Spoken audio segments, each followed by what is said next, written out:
Bon, merci d'être là. On va rentrer dans le vif du sujet. Je propose que tu prennes, allez, 3-4 minutes, peut-être 5, 12. 12, ouais. Ouais.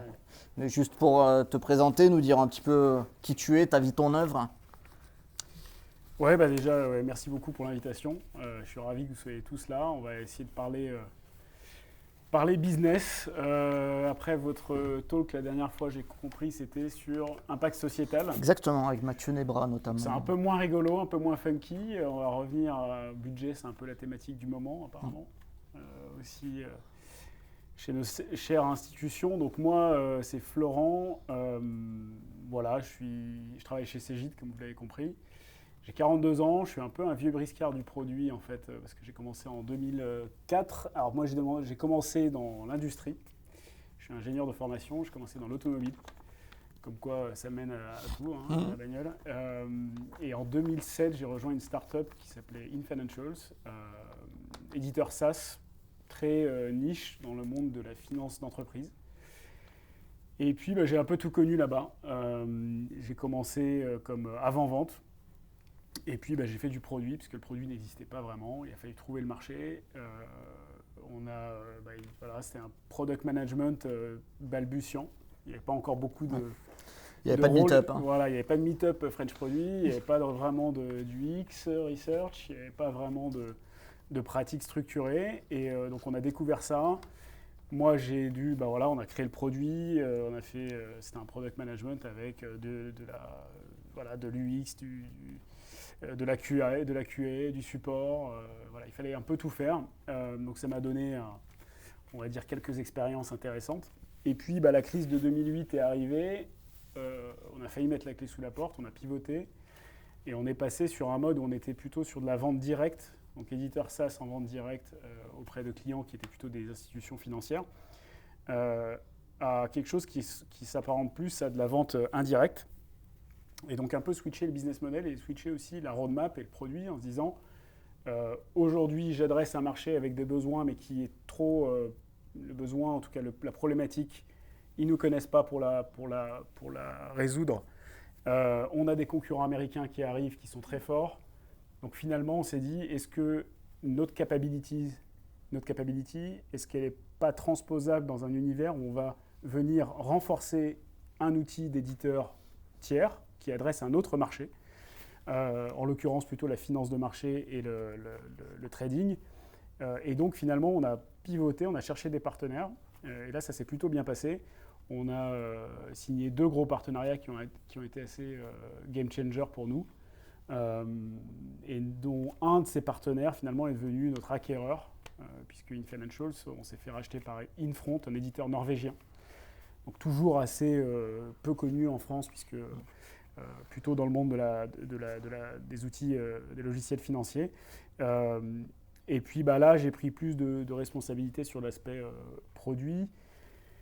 Ensuite, il a fallu, quand le fondateur est parti, il a fallu faire l'intégration vraiment corporate dans ce nouvel ensemble. Donc là, c'est moi qui m'en suis occupé, donc je suis devenu président de la filiale. On était une petite quinzaine de personnes à ce moment-là, Okay. avec à peu près 3 millions d'ARR. Et puis, on m'a rappelé pour faire du produit, donc revenir à mes racines fin 2019, début 2020, où Infront a commencé à grossir, à faire des acquisitions un peu partout en Europe, notamment en Allemagne et en Italie. On était à peu près 600 avec 120 millions de chiffre d'affaires d'ARR. Et donc, ils ont cherché un CPO. Et puis, je suis arrivé, je venais du groupe, hein, donc ça a été assez naturel. Et puis, l'objectif, c'était une équipe product management un peu disparate dans tous les pays, ou beaucoup de pays européens. Pas de stratégie produit, pas vraiment de vision, c'était des acquisitions assez opportunistes. Et puis, faire one team, quoi. Donc, une seule équipe. Et ça a commencé en mars 2020. Donc, je vous laisse imaginer pour mettre les gens ensemble et créer une équipe au moment du Covid, c'était pas évident. On est reparti de la vision, on est reparti des objectifs. On a essayé finalement, en apprenant autour du portefeuille produit qu'on avait acquis, on a compris les différents marchés. Ça nous permet aussi de comprendre quelles sont les compétences qu'on a en interne. Ça a été assez important. et pour ensuite plutôt pas mal s'en sortir. Donc un duo avec le CTO suédois qui s'était plutôt bien passé. Et puis voilà, 2 ans après, je suis sorti et j'ai rejoint Cegid, donc il y a 2 ans et demi à peu près, pour m'occuper plutôt de stratégie produit, stratégie d'innovation. Donc je travaille avec le CPO qui est André Brunetière. Et voilà, donc à ce titre, je m'occupe surtout de la stratégie du portefeuille qui est assez large. On a à peu près une centaine de produits. Bon, bien sûr, on n'investit pas sur 100 produits. Donc j'y reviendrai après, comment on priorise nos investissements. Mais voilà, donc la stratégie portefeuille, essayer aussi de faire monter les pratiques product management, parce qu'on peut penser qu'un gros éditeur comme Cegid, même s'il est ancien, aurait beaucoup de compétences product management et de la modernité dans ses pratiques. Et en fait, ce n'est pas réellement le cas. Heureusement, on a fait des acquisitions avec des nouvelles compétences qui nous ont rejointes. Et donc voilà, stratégie produit, pratique produit, pratique data, UX également. Et puis, je m'occupe sur l'innovation on parlait d'incubateur tout à l'heure, donc à Station F. Cegid, on a un accélérateur de start-up, on a un programme. Généralement, on a une douzaine de start-up à peu près. Okay. C'est la 4e promotion cette année autour de la tech dans le retail, dans la comptabilité et puis également dans les RH, parce qu'on a des outils également RH. Trop bien. Et Cegid, pour finir, donc c'est maintenant à peu près 6000 personnes. Ouais, on est vraiment dans les vanity metrics, désolé. À peu près 1 milliard de chiffre d'affaires maintenant avec toutes les acquisitions qui ont été faites. Et voilà, on édite des solutions à la fois dans le point de départ, c'était Jean-Michel Aulas sur l'expertise comptable. Et puis petit à petit, ça s'est développé dans des outils, on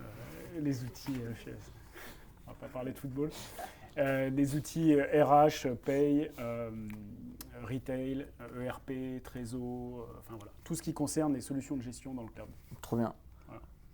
J'ai écouté ton parcours. À chaque expérience, tu as parlé d'ARR.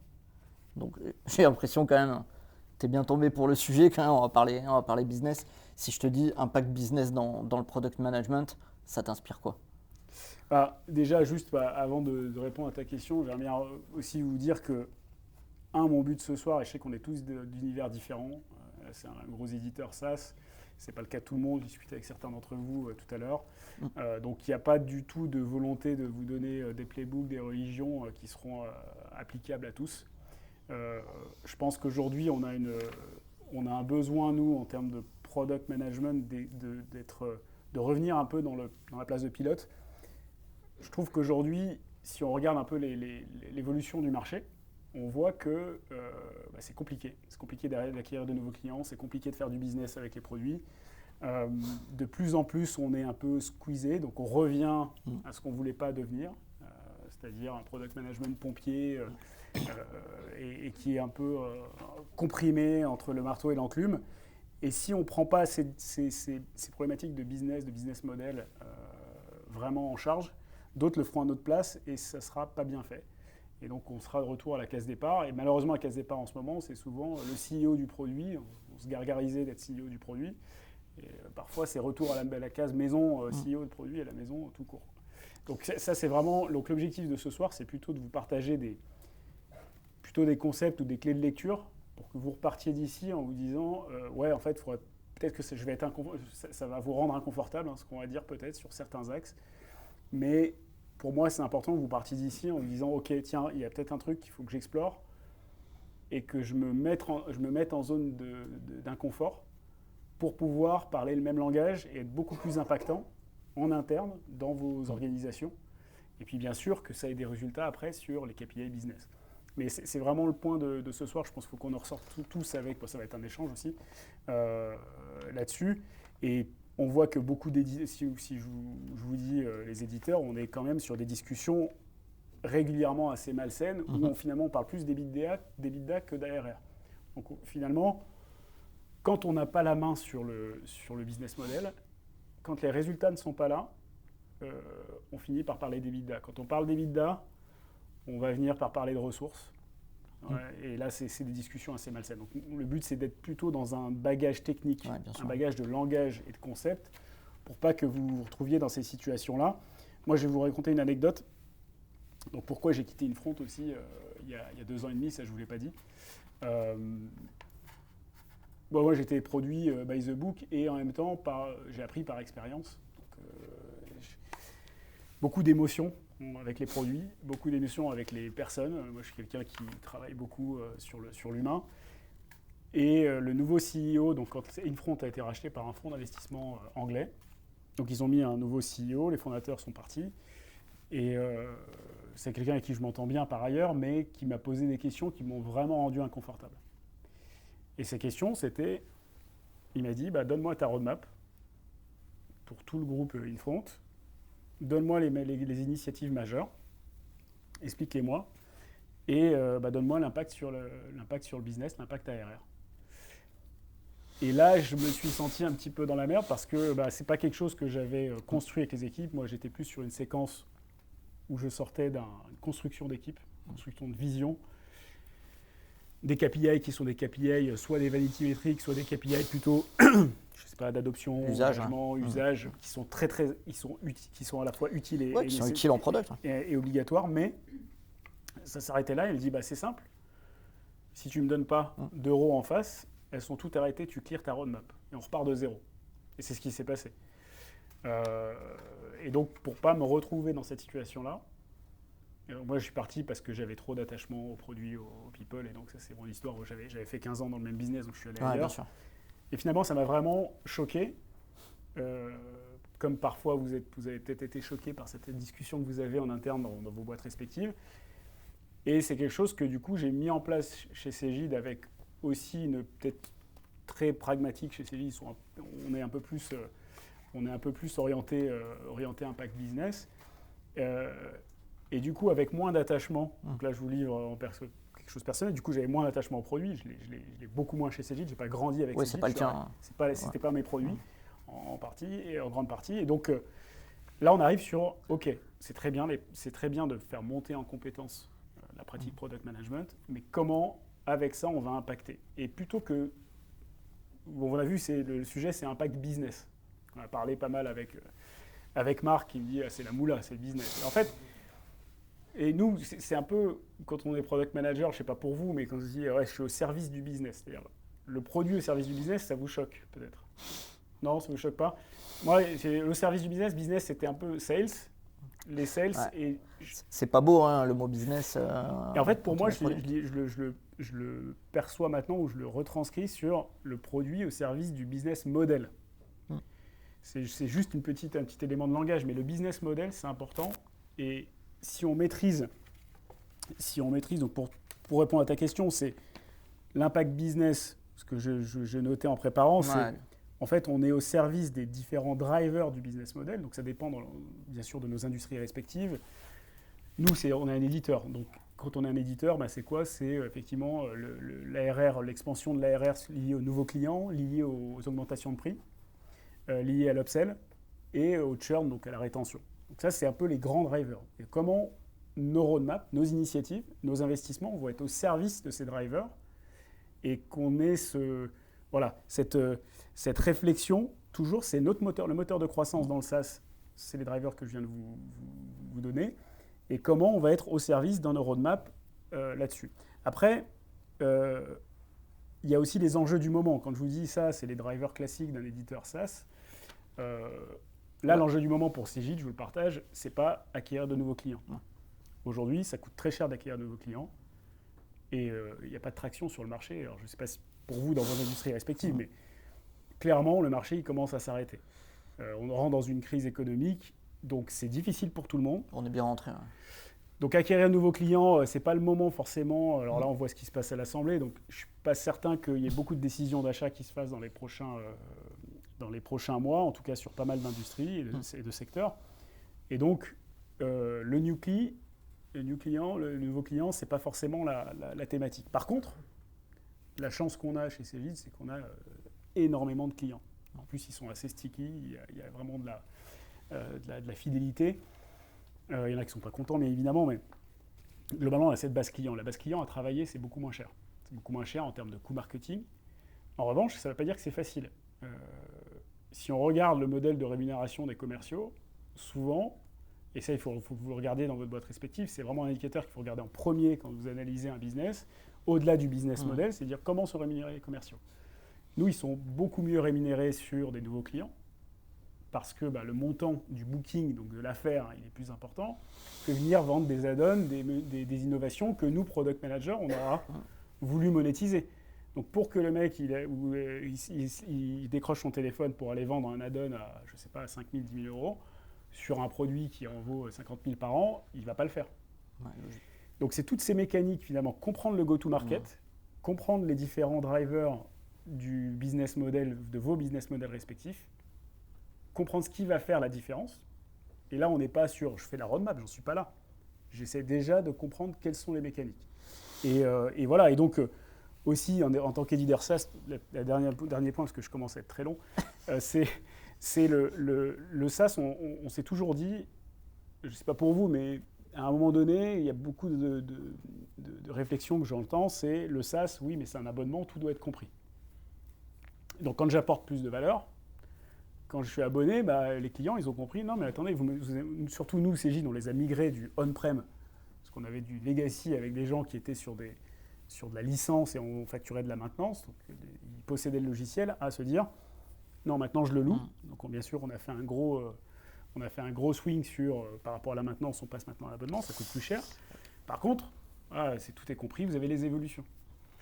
Alors attention, les évolutions. Presque. Vous avez de la maintenance, vous avez un suivi, il y a des choses qui vont être comprises, mais on a tous des abonnements perso, ça augmente, et aussi parfois on paye plus cher la valeur. Donc ça, c'est aussi déconstruire certains mythes qui sont de dire non, le client il a acheté, c'est pas compris pour 10 ans toute la valeur qu'on va créer autour de ça. Et donc c'est quelle tactique on va utiliser, quelles sont les stratégies, je reviendrai après sur la tagline de l'épicerie, mais c'est important, c'est de dire comment je vais utiliser cette base client pour augmenter petit à petit ce panier moyen, ce montant d'abonnement chez mes clients. Ça, c'est les problématiques de l'éditeur, mais ça peut peut-être résonner chez vous aussi. Ok, trop bien. Je rebondis sur ce que tu as dit, et peut-être à main levée, qui peut en toute honnêteté me dire sur quels critères sont incentivés vos sales chez vous. Est-ce que vous le savez? Donc si vous le savez, vous levez la main. Ok. Pour les autres, je sais ce que vous avez à faire demain. Non, c'est vraiment important, effectivement, pour bien comprendre quelle est la stratégie business de la boîte. Et le domaine du pricing, souvent le prix, tout le monde est stressé par le prix. Tout le monde est stressé par l'augmentation de prix. Les meilleurs éditeurs, là je lisais une étude d'un cabinet qui s'appelle Blue Ridge, ils disaient c'est simple, le premier quartile des éditeurs dans la tech les plus performants, c'est ceux qui ont augmenté le plus leur prix dans les 2 dernières années. Mais quand ils augmentent leur prix, ce n'est pas 5%. C'est des augmentations de prix régulières jusqu'à 50%. Et en fait, on voyait parmi le panel de CEO et de CPO qui avait été interviewé il y avait autant de succès sur une opération de pricing qu'on augmente de 2% qu'on augmente de 50%. Et nous, en France, je trouve, par rapport aux Américains, on y va un peu moins avec la grosse louche. On est frileux. On est frileux, tout le monde est frileux. La BU, les vendeurs, parce que les clients vont partir, etc. Et ce n'est pas forcément le cas. Donc sur les dynamiques de monétisation et d'augmentation de prix, bien sûr, il faut aussi qu'il y ait de la valeur en face. Augmenter les prix sans valeur, c'est un peu difficile. Ouais, la valeur, tu parlais de stickiness tout à l'heure, de rétention au global. Quand tu arrives à retenir, parce que les gens connaissent la satisfaction et la valeur que tu peux proposer, c'est plus facile. Si déjà il y a un mécontentement, si tu augmentes les prix, tu fais x3, ils vont partir évidemment, mais c'est une position de leader. Et cette valeur que tu vas apporter, on va en discuter sur les approches de monétisation, mais il y a aussi des techniques. Et effectivement, parfois il y a de la monétisation aussi indirecte, monétisation directe, mais il ne faut pas se dire c'est juste une augmentation de prix sans rien. Parfois il y a des augmentations où on va apporter beaucoup de valeur et puis on va essayer de la monétiser. Donc, trop bien. Voilà. Avant de deep diver vraiment dans ces notions de pricing, etc., j'aimerais qu'on reparte un petit peu du début. Et le début pour moi, en tant que product marketer en tout cas, c'est le marché. Comment tu identifies, chez Cegid ou peut-être dans tes expériences passées, les marchés ou les domaines dans lesquels tu te dis « Ok, il faut que j'investisse ici en priorité et ceux-ci, je les laisse de côté ». Parce que parfois, on a envie de se disperser, d'aller sur plusieurs marchés, plusieurs segments, etc. Comment tu t'y prends ? C'est simple, ces problématiques que tu décris, elles sont communes de la start-up qui cherche son marché, donc qui va aller voir, tester différentes appétences, voir où est son SAM et quel est son ICP, donc quel est son client idéal, sa persona, jusqu'à un éditeur comme Cegid qui est assez gros et qui a déjà des marchés bien identifiés. En revanche, ce qu'on essaye de faire, c'est à la fois pour une problématique de stratégie de rationalisation du portefeuille. Quand on a 100 produits, on ne va pas investir sur 100 produits, on veut plutôt investir sur, on va dire, une quinzaine. Donc comment je choisis les produits sur lesquels je vais miser pour l'avenir, sur lesquels je vais investir, à la fois en termes de roadmap, R&D, innovation, et aussi go-to-market, sur lesquels je mets mon effort marketing et vente, et également sur quel marché je vais jouer. Où est-ce que je peux jouer, où est-ce que j'ai un droit de gagner. Et ça, c'est important, effectivement, pour tout le monde. Nous, la manière dont on voit les choses, donc on a fait un framework en interne qu'on appelle les battlefields. Donc les battlefields, c'est finalement les marchés / plutôt domaines, et j'y reviendrai, prioritaires qu'on veut adresser et sur lesquels on veut être un leader. Quand on prend par exemple le marché de ce qu'on appelle nous le Human Capital Management, donc tout ce qui est RH, paye, en fait, c'est un gros marché. Et on va se dire, ça, on va le segmenter plutôt en mid-market ou large account. Parce que ce n'est pas les mêmes problématiques sur une ETI de 1000 personnes et LVMH qui est plusieurs centaines de milliers. Donc, on va essayer de segmenter, puis ensuite, on va se dire quels sont les domaines logiciels, ou on appelle ça les domaines logiciels, domaines fonctionnels, dans ce marché-là, que nous ou d'autres adressent. Ça peut être effectivement la paye, la gestion de carrière, le recrutement, le learning, le core RH, enfin pas mal de domaines qu'on peut couvrir et qui généralement regroupent beaucoup de fonctionnels derrière. Et le but, c'est de faire un assessment, de scorer ces différents domaines pour identifier quels sont les domaines prioritaires. Parfois, on les connaît, mais parfois, on se dit, tiens, et si je devais faire du M&A, si je devais faire du build, ou si je devais faire du partner, voilà, qu'est-ce que je build moi-même, qu'est-ce que j'achète, etc. Donc, c'est important de mapper ce marché, mapper la compétition. Donc, on a plusieurs critères, on y reviendra, je pense, mais on essaye de faire un mapping par secteur / domaine / géographie aussi, parce que les dynamiques ne sont pas forcément les mêmes dans les différents pays. Et pour chaque domaine, ensuite, on va faire un assessment effectivement de la taille du marché, de sa dynamique de croissance, du nombre de concurrents, de la maturité du marché. Aussi, parfois, on a des marchés qui sont où c'est un nouveau marché, où la compétition se structure, mais c'est pas encore très mature. Tu ne veux pas l'évangéliser, quoi. Voilà. Tout à l'heure, tu me confiais, si j'y vais, c'est pour être numéro 1 ou max top 3, mais j'y vais pas pour faire semblant. Nous, Cegid, typiquement, on a l'objectif, c'est quand on va sur un marché, c'est pour être sur le podium, ou sinon ça ne sert à rien, on ne va pas aller sur les marchés. Par contre, une start-up, typiquement, donc elle a un niveau souvent du dessous, c'est-à-dire en dessous du domaine, il y a ce qu'on appelle les capabilities. Donc les capabilities, on est presque un peu plus, je n'aime pas trop parler de feature, mais plus au niveau de la feature, c'est dans un domaine particulier, par exemple la gestion des talents ou des carrières, quel est le set de fonctionnalités ou de capabilities que je dois adresser. C'est le must-have de ce domaine-là. Qu'est-ce qui est plutôt good to have, qu'est-ce qui est plutôt nice to have. Je vais regarder la compétition. Donc là, effectivement, qui adresse quoi. Et ensuite, de ces capabilities, je vais sortir une proposition de valeur sur chacune. Et je vais essayer de scorer finalement mon product market fit. Comment je me considère, moi, Cegid, adresser ce marché-là. Donc nous, on a cette capability, on a typiquement, généralement, une méthode de scoring du product market fit. Et donc tout ça, ça permet à Cegid, mais aussi peut-être une start-up qui va se dire, elle va plutôt être au niveau de cette capability généralement. Parfois, elle utilise une nouvelle techno, elle va créer finalement une nouvelle capability. Si en plus, si elle doit évangéliser son marché sur une marque qui n'est pas connue, sur un domaine peu structuré, qui est ce qu'on appelle nous la innovators phase, ça va être compliqué d'impacter en termes de business assez vite. Ça ne veut pas dire qu'à un moment donné, cette capability ne deviendra pas un domaine à proprement parler.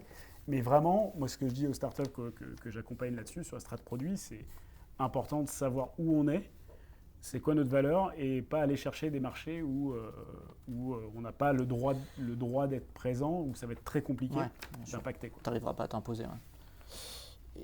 Tu m'as parlé de marché, de concurrence, dans l'écosystème aussi, il y a de la réglementation. Par exemple, Cegid, vous allez bientôt pouvoir accompagner, vous les accompagnez déjà, mais avec une obligation de passer à la facturation électronique pour les TPE-PME. Donc, il y a aussi des opportunités qui viennent de la veille légale, etc. Comment, avec tout cet écosystème, tu arrives à prioriser ce qui va aller dans ta roadmap? En fait, pour nous, déjà, on réfléchit, ça devient toutes ces opportunités finalement. Ouais. Donc, tout cet environnement, que ce soit concurrentiel, réglementaire, ça devient effectivement des opportunités. Le but, et on y reviendra sûrement après, mais c'est d'évaluer la taille de ces opportunités. Okay. Celle de la facture électronique pour Cegid, elle est gigantesque. Tout le monde est sur ce marché. Nous, on a effectivement sur cette partie-là des concurrents bien identifiés, d'ailleurs plutôt des nouveaux. On parlait de Penny tout à l'heure. Pas totalement nouveaux, mais qui sont là depuis peu. Collecto, et on en a parlé tout à l'heure. Donc, là, on revient à des tailles d'opportunités qui sont tellement grandes qu'on a bien sûr le top management qui est très impliqué, l'actionnaire. Et donc, là, on va essayer vraiment d'avoir une évaluation de ces opportunités. Il y a plein de méthodes, mais je vous rappelle mon anecdote de tout à l'heure. Initiative non évaluée, souvent, ça se termine potentiellement pas très bien. À partir du moment où j'ai des personnes qui travaillent dessus et c'est planifié et c'est stratégique. Donc, on va essayer de partir d'une taille d'opportunité qu'on va ensuite décliner sur un business plan assez détaillé. Les business plans, il n'y a pas de méthode secrète Cegid. Par contre, on le fait plutôt généralement bien et de manière très détaillée, où on va vraiment essayer de segmenter notre marché en différents types de personas. Et on va essayer de voir quels sont les drivers de décision, quel est encore une fois, notre market fit, et comment on va un peu factoriser ça dans notre réflexion de roadmap, en disant, OK, si on fait ça, on ne fait pas autre chose. On reviendra sûrement sur le coût d'opportunité avec les discussions qu'on a avec les commerciaux ou les sales parfois, en disant, OK, j'ai ce client qui demande ça, comment je priorise ce que tu me dis de faire, sachant que derrière, ça va me prendre 3 mois de retard sur ce projet stratégique. Ok. Et donc, toi, tu es en charge des équipes product avec une forte sensibilité business. Comment tu amènes ces équipes produits à aller dénicher des opportunités de monétisation et de se dire, en fait, c'est notre rôle en tant que PM. Il ne faut pas attendre que ça tombe du siège de Jean-Michel Aulas ou de la réglementation pour dire, OK, on va faire ça. Mais juste nous, avec notre curiosité de PM, en disant, je travaille sur ce scope, ce périmètre, ces segments, ces ICP. J'ai décelé une opportunité, elle est peut-être monétisable. Bon, alors c'est plus Jean-Michel Aulas maintenant. C'est plus. Non, il est resté. Et en son âme. Il est plus à la baguette, mais clairement sur ces points-là, moi je pense que il y a des opportunités, mais quand on parle de monétisation et d'impact business sur le business model, il faut que ça devienne vraiment une routine pour nous. C'est-à-dire, c'est plus finalement déniché. Il n'y a que des opportunités de monétisation. Ouais. Donc après, c'est vraiment comprendre quels sont les enjeux. Est-ce qu'on est effectivement sur de l'acquisition de nouveaux clients? Là, je vais devoir travailler plutôt mon market fit, comparer effectivement à mes concurrents, faire un catch-up des fonctionnalités du concurrent. Au niveau du pricing, je vais devoir être quand même attractif. Donc ça va être les enjeux d'une start-up sur le pricing, ce n'est pas les mêmes que Cegid sur une base installée. Donc savoir dans quelle dynamique on est. Okay. Et après, c'est plutôt nous, on utilise des frameworks de monétisation qui sont basés finalement dans nos roadmaps, d'essayer de donner un rôle à chaque feature. Donc on parle beaucoup d'initiatives, donc on a ces grandes initiatives avec nos objectifs, nos goals, nos OKR, ça, il n'y a pas de problème. Mais finalement, si on les prend une par une, c'est difficile déjà de donner une évaluation de business pour chacune. Et de manière unitaire, c'est un peu compliqué de voir la big picture en se disant, tiens, mais c'est comme tu vois, l'aéroport, ils te vendent tu vas au duty free, bon, tu as un déodorant, tu as un parfum, tu as une crème de soin, etc. Donc, one by one. Ça t'apporte peu de valeur. Est-ce qu'il y a de la volonté de payer de tous des clients pour ça? Oui, peut-être, on va trouver un client qui veut acheter une crème de soin à ce moment-là. Ou finalement, tiens, hop, je vais venir te créer un petit package que je vais mettre devant et qui aura à la fois le shampoing, la crème de soin et le déodorant. Et là, ça sera un peu moins cher, on va dire, super price, il faut que tu prennes ça, c'est top, et puis c'est joli. Alors ça, c'est de l'épicerie, quoi. Et je pense pas que... moi, c'est quelque chose que j'ai un peu découvert, et je le pousse aussi auprès des product managers, c'est que finalement, est-ce que notre métier, c'est pas de faire payer ou de monétiser la valeur qu'on crée, mais en utilisant aussi quelques techniques et quelques tactiques, qui d'ailleurs sont peu exploitées par le business et les business units, en disant, mais je dois faire payer, et en fait, une des tactiques pour faire payer, c'est pas de regarder de manière unitaire, ça peut être de dire, tiens, en fait, j'ai une opportunité réglementaire, une évolution réglementaire qui vient de se passer sur le domaine de la paye, etc. J'ai identifié une problématique chez mes clients avec l'UX, avec la recherche, avec toutes les études que je fais, parce qu'on a plein de touchpoints avec nos clients, nous, côté UX, mais aussi côté CSM, etc. Et tiens, il y a quand même une problématique autour de l'accès à l'information réglementaire, pouvoir être plus à l'aise avec ce qui se passe dans les mises à jour. Et tiens, il y a un irritant côté UI, sur tel écran, je vois que... Et puis, tiens, j'ai un petit add-on sur la partie de l'IA générative que j'ai créé qui va apporter de la valeur pour augmenter la productivité sur tel ou tel process ou workflow dans le logiciel. Ça, au lieu de le prendre un par un, boum, package, c'est le premium tier. Et si je suis capable, moi, en termes de système d'information, en termes de vente aussi, de le packager et de le vendre, ça, directement, c'est un package, il vaut 30% de plus. Ils n'ont peut-être pas besoin de tout, mais ils vont le prendre. La plupart vont le prendre. Pourquoi? Parce qu'ils ont quand même besoin d'une chose.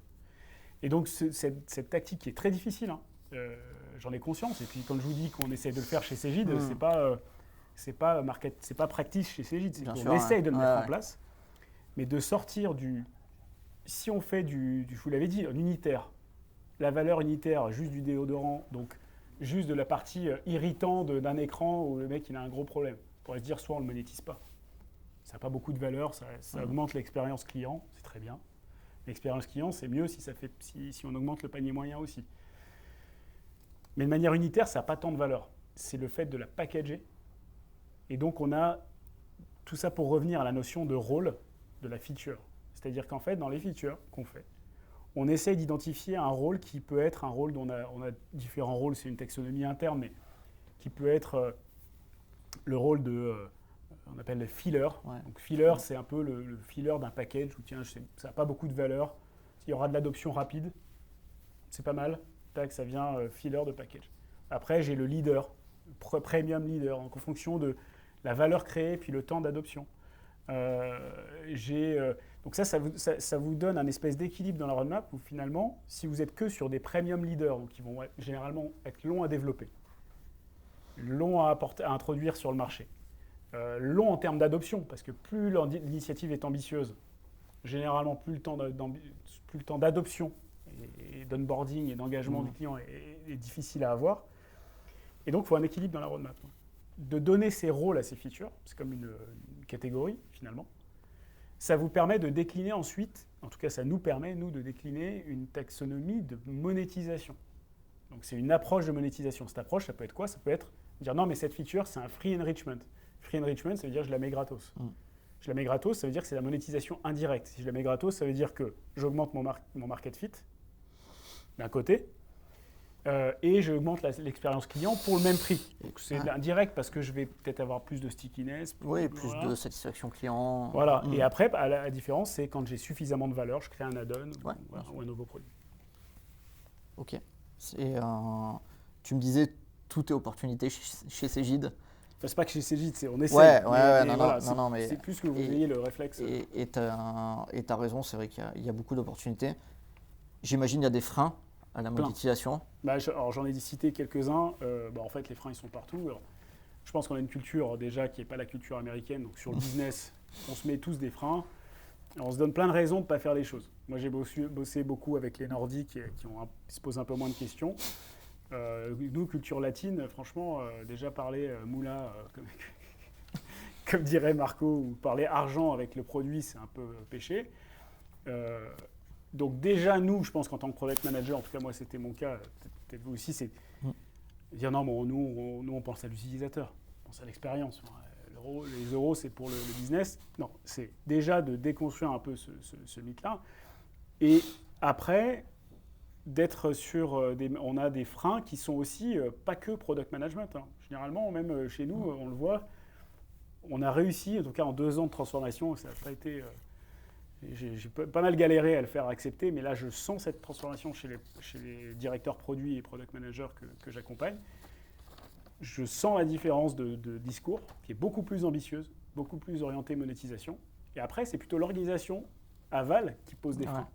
Et dire, ah non, mais ça n'a pas suffisamment de valeur. Ah, mais le SI interne, notre CPQ, tout ça, mais c'est pas adapté pour faire ce type de monétisation. Le BU leader va dire, non, mais ça, de toute façon, tu es trop ambitieux, jamais on atteindra ces targets. Donc, s'il faut une modification du SI, autant dire que tu parles d'IT interne, c'est mort. Donc, je pense qu'il y a des freins qui ne sont pas que dans le mindset du product manager. Réfléchissez-vous dans votre tête en vous disant, est-ce que vous-même vous mettez des freins? Je pense qu'on s'en met tous un petit peu. Et réfléchissez si les freins que vous vous mettiez, ce n'est pas lié justement au contexte dans lequel vous êtes, avec l'organisation dans laquelle vous êtes. Sortez de ça en disant, j'essaye de sortir du contexte de ma boîte. Et ces freins-là, j'en avais noté, j'avais noté le mindset. J'avais noté les contrats. J'avais noté les discounts. Donc, en fait, il y a plein de choses qui nous freinent à faire des augmentations de pricing et des nouvelles mécaniques de croissance. Typiquement, vous avez un contrat qui vous lock parce que vous avez accepté. Souvent, quand on est start-up, moi, j'ai toujours dit, je dis beaucoup aux start-up, mais c'est complexe. Je les emmerde avec ça, mais le contractuel est super important.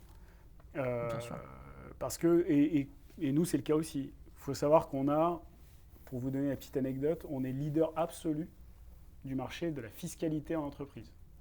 Surtout sur les grands comptes. On a l'entièreté du CAC 40 en clients. Donc, avec un produit qui s'appelle CJ Tax Ultimate. Et on a, les noms de produits, on y reviendra, c'est un autre débat. Non, mais c'est beau. Hein. Non, mais je vois que tu juges beaucoup les autres produits. Non, mais et globalement, on est le leader. C'est pas un énorme marché, l'intégration fiscale et l'optimisation fiscale des groupes du CAC 40. C'est pas un marché en pleine expansion, mais ils font des millions et des millions d'euros grâce à nos produits. Et nous, on leur vend à un prix plutôt assez fixe, plutôt loqué dans les contrats parce qu'on veut le faire passer. Et on n'a pas en plus de possibilité dans les contrats d'apporter ensuite de l'upsell ou d'augmenter les prix de manière significative si on apporte de la valeur. Donc le recontracting est un enjeu important. Quand on veut recréer des moteurs de croissance, remettre du fuel dans le moteur de croissance, c'est dire, est-ce que je n'ai pas un problème dans mes contrats, au-delà du mindset. Après, j'ai des problèmes aussi dans, mais j'ai des discounts, donc peut-être faire du repricing. Donc, tout ça pour vous dire que ces techniques qui paraissent loin du produit, mais qui sont des freins pour vous, pour impacter, il ne faut pas les négliger, quoi. C'est pas que de chez nous, en fait. Mais par contre, ça veut pas dire qu'on ne doit pas avoir conscience de ça. C'est ce que je vous ai dit tout à l'heure. J'essaie de vous partager des petites clés de discussion avec vos stakeholders en interne. Ça ne veut pas dire qu'il ne faut pas le traiter parce que c'est la fondation de discussion justement plus saine de comment je vais utiliser la valeur. Imaginez-vous dans une situation idéale où vous pouvez être super flexible sur la politique de prix, sur la politique de tiering de vos contrats. Ouais, j'ai des versions premium et que ça va vite sur le marché. Donc les opportunités sont infinies. Elles sont infinies. Mais souvent, c'est des freins et puis on se dit non, nous on regarde nos petits KPI et puis c'est tout. Tu fais ce que tu as l'habitude de faire, tu ne sors pas de tes sentiers battus. Opportunité, marché, quand on parle de vendre et de moulins, on parle souvent des sales qui ont beaucoup de demandes en général. Comment tu les intègres dans la construction justement de ces business cases d'opportunités? En fait, là je dirais que il faut mouiller un peu c'est facile à dire, mais il faut mouiller un peu le maillot parce que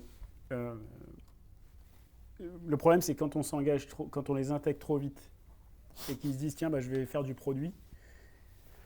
Un vendeur, il a ses objectifs, on a parlé du modèle de commission qui est très important, et il voit, c'est important d'avoir sa vision parce que c'est lui qui va, c'est ces personnes-là qui vont être vraiment client-facing pour monétiser cette valeur et signer du contrat, mais on valorise beaucoup les insights qu'on essaie d'ailleurs de centraliser, qu'on a via différents points, le support, les recherches, les études UX, les interviews qu'on mène, les questionnaires, les verbatim, les discussions avec les CSM, etc. Donc tous ces insights, on a une espèce de research repository, donc une base de données centralisée là-dessus.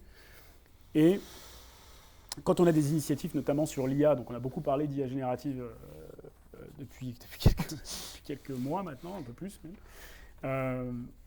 Donc nous, bien sûr, c'est arrivé chez nous avec force et tracas, et on a pris le sujet à bras-le-corps, et là, pour le coup, on est plutôt très avancé sur ce domaine-là, notamment avec les agents autonomes. Mais typiquement, quand on s'est dit, tiens, on va faire des initiatives d'augmentation de l'expérience client et un peu transformative pour nos produits, on a fait des sprints. Donc rien de nouveau. Par contre, on a essayé de faire des sprints d'exécution où on sortait les gens un petit peu de l'environnement Cegid, on les emmenait dans notre incubateur à Station F que je gère. Et on a essayé d'avoir des équipes sur une semaine qui avaient fait du prep work avant, bien sûr, sur l'analyse du marché. Et on intégrait des leaders vente, des PMM sur l'analyse du marché pour aider à prioriser les use cases. Tiens, est-ce qu'on ne peut pas retenir sur quoi on va bosser cette semaine finalement? Pour X raisons, c'était ce use case-là. Donc on utilise leurs insights, on les embarque, et à la fin, ce qu'on faisait à la fin de ces sprints, c'est qu'on présentait nos initiatives et le résultat de la semaine, où c'était un peu des hackathons d'équipes internes. On présentait à des stakeholders du top management, donc du COMEX de Cegid, et à des clients. Donc pour évaluer un peu la volonté de payer, l'appétence, etc. Et ça a super bien marché. Vraiment super bien. Donc maintenant, on le décline un peu plus sur le small business, dont on parlait tout à l'heure. Et on veut cet esprit un peu startup, open inno, très rapide, des cycles très rapides, avec la voix du client, la voix des sales qui est prise en compte. Donc les intégrer. Mais par contre, après, il y avait la question, la follow-up question que tu m'as donnée, quand on a préparé, c'est ouais, mais après, ils vont commencer à vendre. Et là, je vous partage un problème qu'on a en ce moment.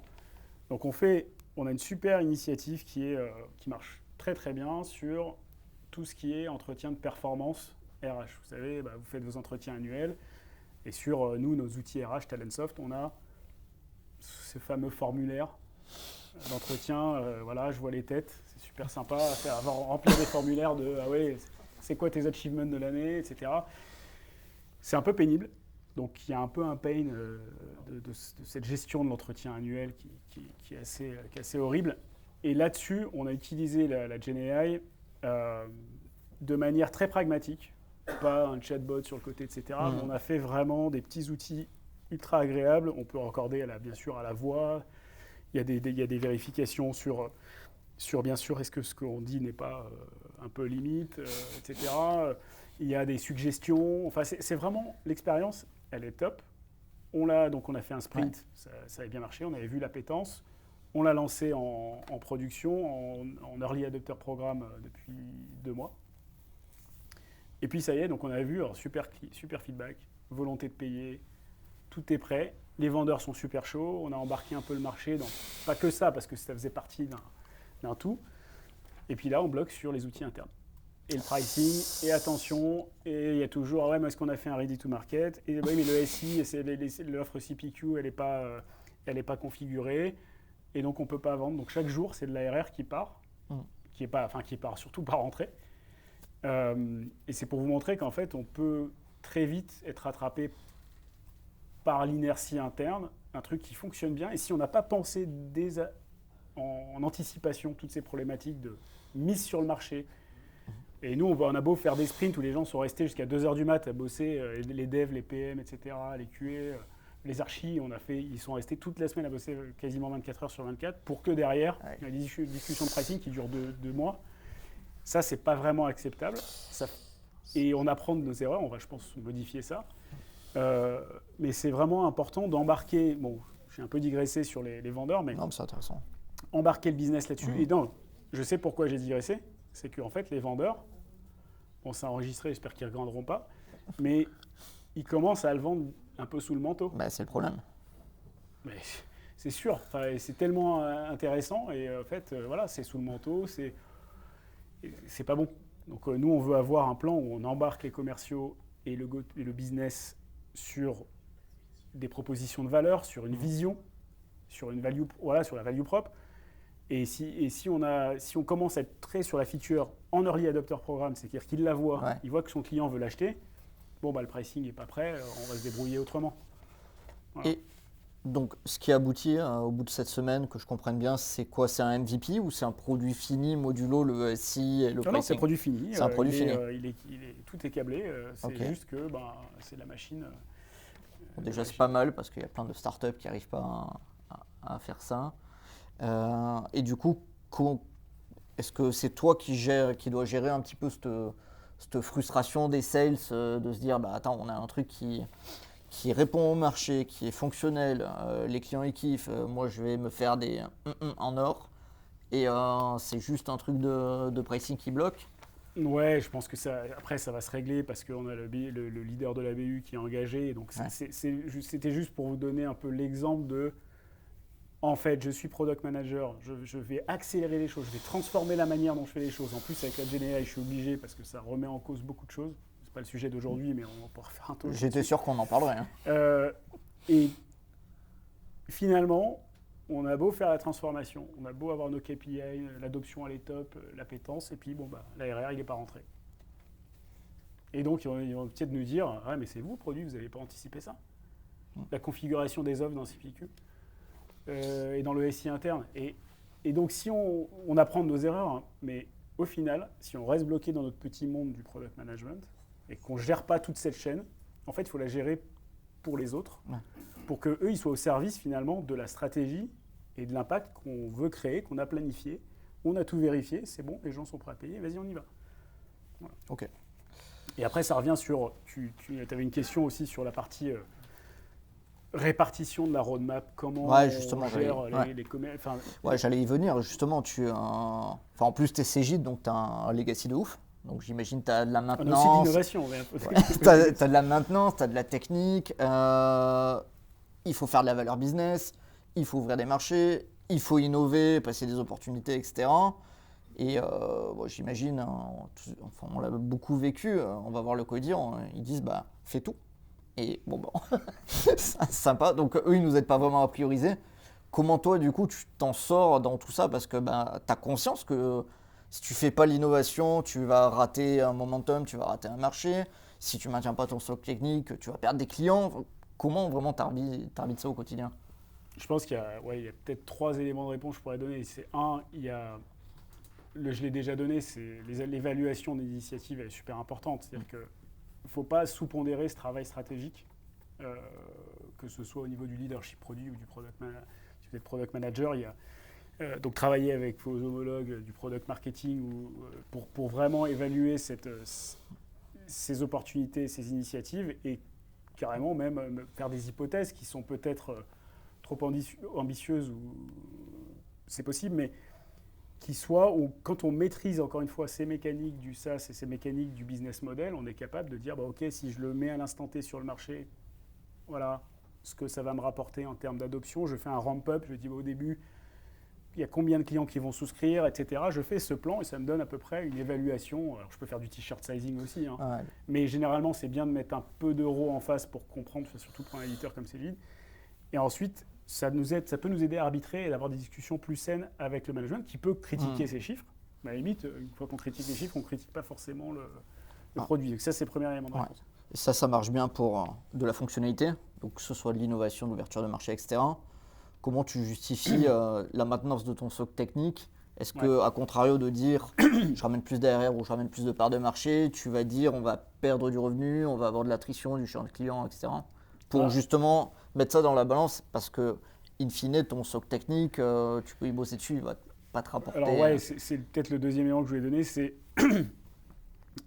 finalement, c'est intéressant d'être, j'enfonce une porte ouverte, mais d'être aligné avec le management, donc les stakeholders, sur la répartition un peu grosse maille de la roadmap. C'est-à-dire combien je fais de planifié et combien je fais de non planifié. Quand je dis planifié, c'est plutôt soit de l'innovation, soit de la dette technique. On planifie de passer du temps sur de la réduction de dette technique, on planifie de passer du temps sur de l'innovation et de l'amélioration incrémentale. Je ne planifie pas. Par contre, je garde du temps, mais je ne planifie pas la gestion des bugs. Ouais. Ce n'est pas de la planifier, on garde de la bande passante. Et aussi des engagements commerciaux ou des problématiques qui reviennent de temps en temps. Là, on a découvert qu'il y avait un commercial qui s'était engagé sur un truc, on ne savait pas. Ça n'arrive jamais, ça. Ouais, non, mais voilà, ça arrive tout le temps, mais on a pourtant des process, en éditeur, on a 6000 personnes, je veux dire, on peut éviter ce genre de choses. Non.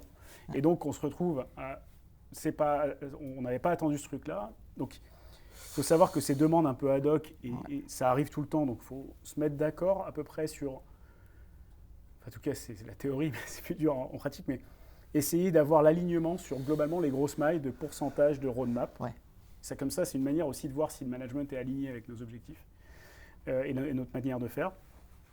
Si on a ensuite chaque initiative qui est à peu près évaluée, sans avoir toute la partie monétisation derrière forcément, mais au moins d'avoir les grosses mailles, ça nous permet d'avoir ces discussions saines sur ces priorisations. Puis le troisième point, finalement, souvent, c'est on peut se faire tuer des belles initiatives.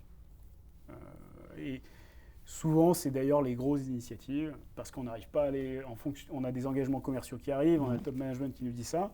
Et puis, l'initiative qui était quand même majeure de transformation, qui était un peu plus long terme, elle se fait repousser, on n'y arrive pas, c'est du later, now next later, ça restera du later. Le later qui...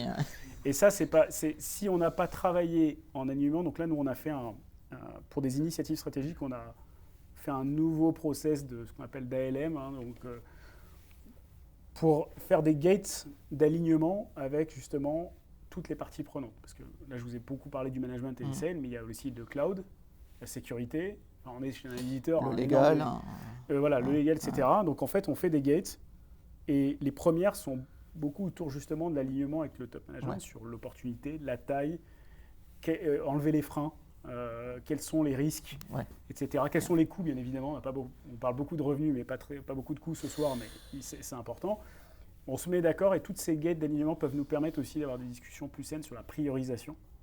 Et de se dire, attends, on a fait tout ce travail-là, on a la gate 2 de ce projet, de cette initiative. Là, tu me dis qu'on va faire ça. Donc, c'est assez malsain de se bloquer des initiatives, des opportunités futures de revenus sur du court terme. Maintenant, le court terme, ça permet aussi... il ne faut pas être complètement fermé au court terme parce que ça fait des bases futures beaucoup plus solides pour l'avenir. Donc c'est tout un équilibre il n'y a pas de méthode magique. Je vous l'avais dit au départ, il n'y a pas de playbook ni de religion là-dessus. C'est plutôt des clés de langage et d'outillage, de bagage technique du PM qui peut aider dans les discussions à finalement pas parler juste de la feature. Quand on parle de la feature, on est souvent un peu mort. Oui, on ne vous écoute pas, il faut parler d'argent. Donc dérisquer aussi au plus tôt, et se laisser de la bande passante, tu disais dans les roadmaps, donc flexibilité, donc agilité. In fine, c'est un peu ça. Je vois qu'on on fait signe au fond en me disant... très en retard. Ouais, très en retard. Non, si juste on se laisse 2-3 minutes avant de passer à d'éventuelles questions s'il y en a.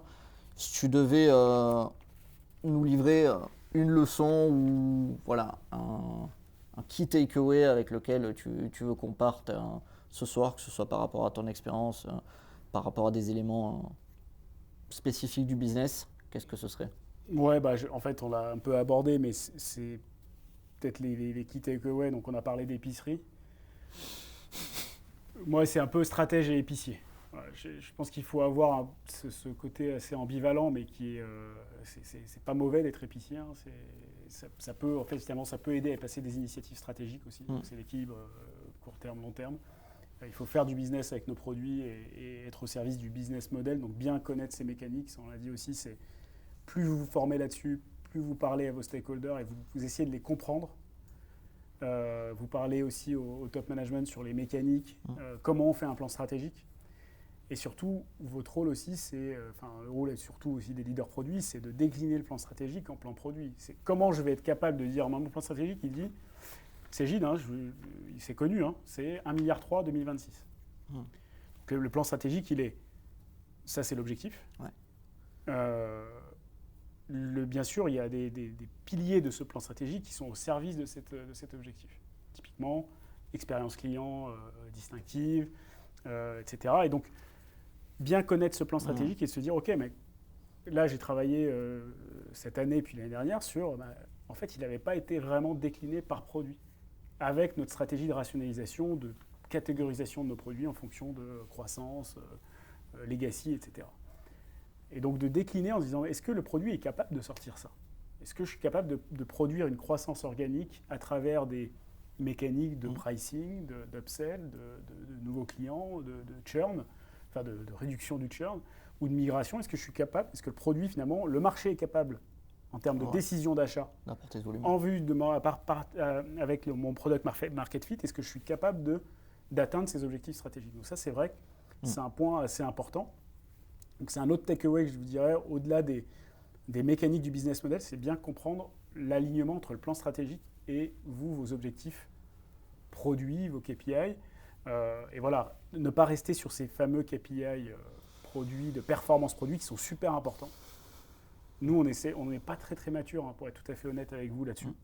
On met en place bien sûr tous les outils de suivi. Il y avait des outils des solutions qui étaient équipées d'outils de tracking, d'autres pas. Et la performance produit, c'était la RR. Quand vous parlez au CEO ou les stakeholders, ils vous disent c'est quoi la performance de ton produit? On va regarder la croissance. Et donc, si je décide que là-dessus soit de mettre le produit de côté, c'est un peu dommage. Parce que je ne sais pas d'où vient le problème. Je ne sais pas si c'est le produit, si c'est le go-to-market, si c'est le pipeline, si c'est le marketing. Ouais. Donc si on travaille beaucoup en ce moment sur avoir un espèce de dashboard produit 360. Ça paraît simple, c'est un peu compliqué d'avoir toutes les datas. Bon, bien sûr, des datas d'ARR, mais aussi sur l'adoption, l'engagement, la satisfaction. On aime beaucoup aussi l'aspect task success, c'est-à-dire est-ce que les users vont jusqu'au bout de leur workflow, comment, est-ce qu'il y a de la friendliness. Tout ça pour complémenter finalement la partie business métrique et avoir des discussions saines sur non, mais là, les indicateurs sont tellement bons au niveau de la performance intrinsèque du produit que la problématique vient peut-être du pipeline. Et puis après, on va regarder les indicateurs du pipeline sur les leads, comment ils sont convertis, etc. Donc, cette réconciliation, sur donc la mécanique du business model, réconciliation entre plan stratégique et plan produit. Et puis voilà, et ce côté finalement stratège et épicier, qui est facile à dire pour moi, parce que je suis dedans tous les jours. Mais quand on est plus dans la construction du produit, je l'ai été beaucoup, c'est un peu plus dur. Mais personne ne vous reprochera, et je pense que c'est peut-être la leçon de leçon, j'aime pas le mot, mais un takeaway de ce soir, c'est se dire, plus vous devenez stratégique et plus vous prenez de votre temps, non mais je ne suis pas en meeting, je ne suis pas sur la feature, je ne suis pas en train de parler du comment, je suis en train de parler du combien, je suis en train de parler du plan de monétisation, d'introduction sur le marché. Plus vous passez de temps avec ça, je ne pense pas qu'on vous le reproche, et surtout votre bagage de discussion sera beaucoup plus sain. Et par expérience, on est toujours plus crédible quand on parle à des boards, à des codires, en tant que product, quand on va savoir parler business, tu vas savoir parler chiffres, pour expliquer des priorités et des opportunités, que quand on est dans l'usage, justement, sans avoir cette notion de business, là où le produit, on le voit souvent comme un centre de coût. Et justement, arriver, nous, en tant que product people, à parler business, nous permet de passer de cette vision de « je suis en centre de coût », grosse maille, on dit souvent qu'une équipe produit, c'est 1 million d'euros par an, pour avoir un ordre d'idée, et de casser un petit peu ça en disant « moi, en tant qu'équipe produit, je vais devenir un centre de profit parce que je sais parler valeur, je sais parler business ». Ouais, puis ça permet aussi d'avoir des discussions, on parlait d'impact sociétal. En ce moment, on voit que c'est un peu ça repasse parfois un peu sous le tapis, et ça, c'est pas bon. Donc en fait, plus on arrive à avoir de l'impact business, ça paraît logique, plus on pourra aborder certains sujets qui sont plus transformatifs sur le sociétal, quoi. Merci beaucoup. Merci Mathieu.